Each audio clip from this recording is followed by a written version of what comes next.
Okay, so we have Dympna. Have I said that correctly? Very, very correctly, thank you. Good, good.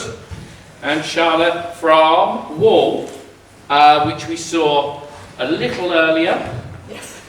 So, I've met you over the last couple of days. Yes. I've met your husband. Yes. I'm slightly concerned where this story came from. Tell us about it. Where did this story evolve from? It was a story a woman that I know told me in the brewery one day. Oh. And she told me that it happened to her, that she had an abusive partner who would set her knitting patterns because he knew how long it took her to knit a ball of wool. So if he was going away for a few nights with his job, he would know, okay, I'll set her I'll set you a three balls of wool project. Wow. Yeah. And I asked her, well, what happened if you didn't finish the project? And she's joined. I always finished. Gosh, that's quite tragic, really. Did you? So you've obviously it's got a nice retro feel about it. Was it? You've set it historically, I assume, unless something else is amiss in this scenario.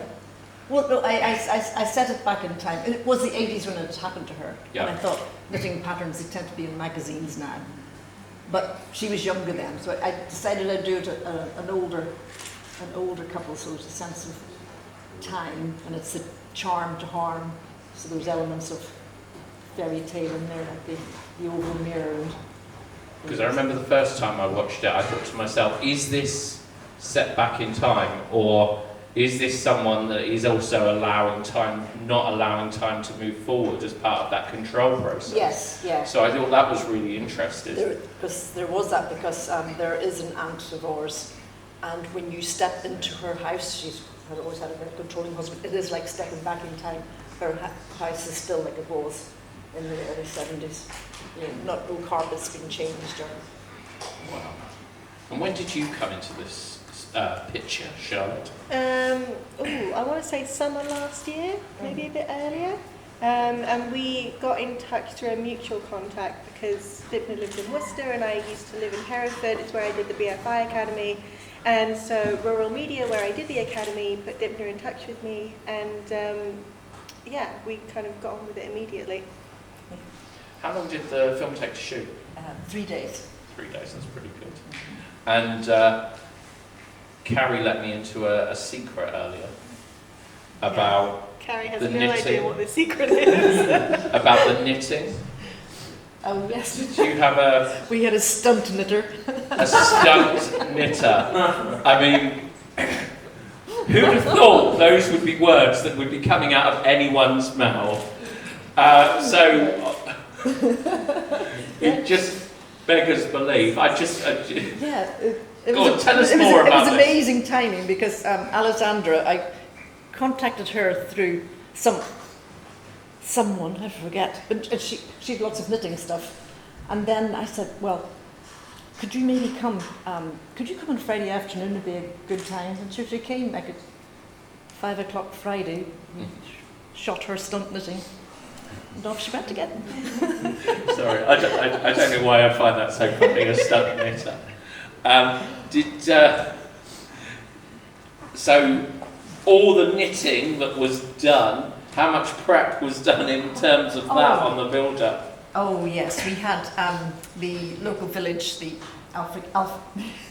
the Knit and Natter group. Yes, sir. A few of them knitted the parts, so part of the waistcoat, part of the jacket. I knit the scarf. And then we had a woman, Anita in Gloucester, who did all the knitting of the dress and all that. So, yeah, we had a slight problem with the waistcoat and cardigan because we had a smaller actor cast before, and those things were made for the smaller actor. Okay. Yeah, I just love that whole piecing together of the outfits and, just the way it was building towards that. I thought that was lovely. And the way it was done and the organisation of the dinner plate Yes.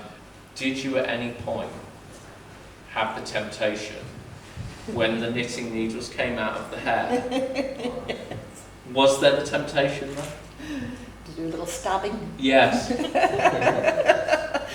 No, but we allowed the actor to have that thought, Okay, that's good. but not to enact it.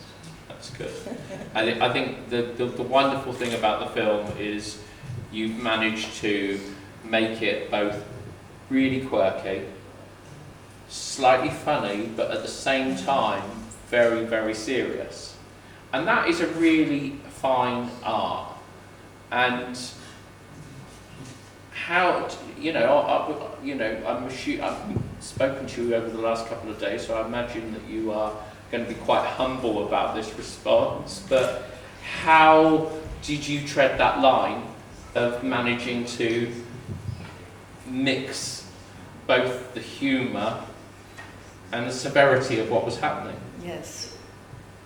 It was when I had thought that I wanted to have some comedy and talking about coercive control. Mm-hmm. Yeah. Yeah. It was wavering at times. Yeah. I think, can I pull this off? Yeah. And will it upset people? And how would, there were obviously still elements of the retro that you had to source. How difficult was that to get sort of more vintage, like the knitting patterns and things like that? They certainly, I'm not a knitter. Just want to make that clear. I do not knit. But to me, the knitting patterns, they look very retro, like the stuff my mum used to have kicking around. Yeah, no. Friend Anna, who has a real shop, but she keeps everything. So she had stacks of all the Vogue knitting patterns, and also I got some knitting patterns from there's a recycle shop. I think what's it called? Resource Centre. Worcester Resource Centre. And what was your initial thought when Dympna came to you with this project? Well, when Dympna first emailed me, I think you were looking for budget and schedule just so you could get on with it. And then we had a chat, and there were obviously other elements that I could get involved with, and make your life easier, and you get to focus on the creative things. So my first thought was the fact it was 5 pages and it was one location. So in producer land, that is good news. Mostly because it was still kind of COVID-ish times in between lockdowns and regulations and things. And it was not only a really fascinating story in the way that it had been told and crafted, but it was also really doable in the sense of actually getting it done to the quality that Dympna and I both wanted it done. And so it was really exciting just having that arrive in my inbox one day. And I think this reflects to both Wool and a film that is coming up. So we've had 2 films within 2.5 hours of each other that managed to tell a compelling story but have no dialogue.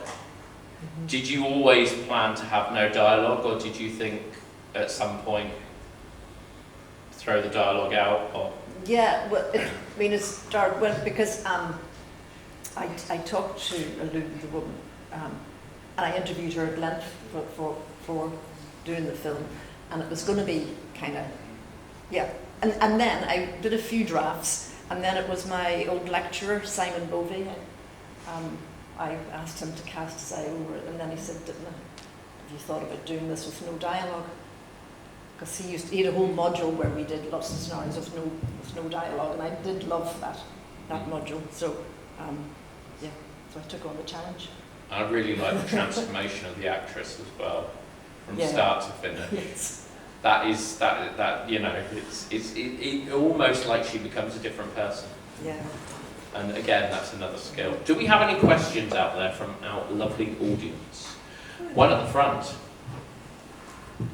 Hello. I wanted to ask about the music, but in specific, the sound of the knitting needles hitting each other. Yes. So I just wanted to ask how you went about that. So did you go nuts just whacking some knitting needles, or was someone actually knitting? Yes, the stump knitter was handy for that as well. So she did actual knitting. Because when I knit, I don't make the clacking sounds, but I'm very slow. I'm a novice knitter, Yes. so to say. So were they genuine knitting sounds, or were you just whacking needles? No, yeah, they were knitting sounds. So we sent that recording to Daniel Soley, who did the music, and he incorporated them. He might have added a few clicks of his own. I think I because might get him to fess them up on that. yeah, because we had no dialogue, we were really careful with the wild tracks that we got on set as well, and just making sure that all of the diegetic sound was recorded as loudly as possible, so we can include it in the soundtrack as well as just the regular scenes. Yeah, Ollie was meticulous in the sound recording on the day. Hello. So, I missed the first bit, and I came in, no dialogue, caught on immediately, bravo. My question is, you have such dynamic acting with, again, no dialogue, and I was wondering, as a creative myself who wants to branch into the film, what do you look for in actors when it comes to, again, facial acting, movement, body language? Like, what's your muse for when you see an actor like that? Yeah, I always I've got an actor that I can see the thoughts are going through their head. Just if I could see that in their eyes and face and without. Because we did have an actor earlier who was a bit theatrical, so sitting at the dining table, and I said, you want to let her know that she's got to sort. This was in a rehearsal. Sort your dinner out. It's not right. And he insisted on going, like this, turning round, and I was like, no. But he didn't get it. So yeah, that the actor can speak with very little movement, really. And so I had worked with Faye before. She was in a previous film of mine. So I knew she could do it. Well, I did question if she would do the fragility of it, because she's quite a strong woman. But she really got that fragility. And so, dead pleased. She definitely met that task, didn't she? Right from the onset. We got any other questions out there? So what happened? So what did you do with all the knitting after the film? It's all about the house and in the attic. I know. I think I should really unravel and reuse it. I'll have to do something with it. So what are you both working on next? We're both having a nap, is what we're doing. You're both having a nap? Yeah. Hopefully not right now. Not right. We are, after making a film in COVID, in a very lengthy post-production time. Yes. Yeah, I think the first port of call is film festivals and enjoying it. Although that said, every time I've emailed Dympna about festival screenings and other submissions and things, she's always said, "Yeah, I'll get back to you. I have this writing deadline coming up." Yes. The first port of call is a nap. Yes. Well, I hope you enjoy it now. Have we got any other questions out there? I had one actually. I heard, is this the first time you two have actually met in person? Yes. Yeah. Okay, that's interesting. So how did that work, making the film? Yeah. Zoom and email. Yeah, it was surprisingly easy, mostly because email, Zoom, everything else. Post-production was difficult because normally when you're in a room together, you can just say, "I'll take that down 0.5. Whereas now you have to get the WeTransfer download and then watch it and then write your notes and check with Dympna's notes and send the notes back. And 3 days later, it's taken down 0.5. And then you realise you want it taken down another little bit more. So that was the hardest part. But the rest of it was really brilliantly facilitated just by online working, and we had such a great team. I know everyone says it, but we really did have a great team on this film, and it meant that everyone was doing their job so brilliantly that it's actually quite easy when you just let people do what they do best, I think. I just have a question about the casting. So, because it was during COVID, how did you kind of find that via Zoom, and did you actually meet the actors before you went onto set? Yeah, we did have rehearsals. Jason, I auditioned over Zoom. That was okay. And then we did have some rehearsals in the Cube Theatre, so it was a nice big space. And then on set, we tried to limit, just always too many people in the room, and we were still in masks at that stage. So, and I mean, but Charlotte, she organised what the filming schedule for each day, and that was done by email. That was okay. But we were on location it was my kitchen and next door's living room, which we completely decorated. So you both seem like very headstrong and outspoken female creatives, and I was wondering, was there any point that you two put butt heads on the idea, or was it more of a leadership role within idea process of making this short film? Because I'm creative. I have creative friends, and sometimes we kind of oh no, we should do my idea. So oh no, we should do my idea, and it's quite it gets a little bit competitive. I was wondering, is there any sort of friendly competitiveness in the film industry with you two? I'm not sure we've ever butted. Have we ever? No. Well, I guess the script That feels was like a really press-friendly answer, doesn't it? We've never had an argument, but Yeah. no, I really don't think we've ever. And it was Yeah. because this project started with a script, and basically everyone who was on board had come on because they loved the script. And so Charlotte was there, and I mean, sometimes I thought she knew the script better than me.